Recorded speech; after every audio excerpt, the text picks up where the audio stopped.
Theme park composers deserve way more appreciation than they get. Here's just one reason. Classic Disney attractions run all day long, so to ensure that each guest has a relatively uniform and consistent experience, early WED composers like George Bruns and Buddy Baker knew it was crucial to have songs that could be looped, or at least ones that didn't contain any discernible endpoint. Now that technical limitation translated into a creative parameter that the composers would have to work within. But oftentimes, limitation yields creativity, so they did come up with some really fun ways to keep the music interesting. One of my favorite examples is on the Haunted Mansion, where Buddy Baker wrote a 1-minute track for the graveyard scene that contains 2 key changes. For the non-music theory pilled folks out there, modulating the key up basically means that you're just increasing the overall pitch of the music, which adds energy and momentum, which I'd argue is pretty appropriate for the graveyard scene. Here's what it sounds like.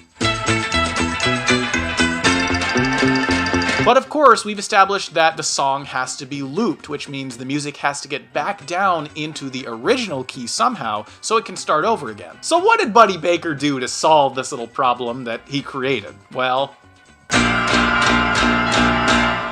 I love it. It's so simple. It's this really dissonant chord, which I imagine is the kind of thing you get when you slam your hand down on a bunch of random piano keys. Just for a moment, it throws the idea of key right out the window altogether, so our ears don't even really notice that when the loop starts over, the song is indeed modulating back down into the original key. I know that was a bit of setup and explanation to explain one little musical element, but come on, Buddy Baker is a genius.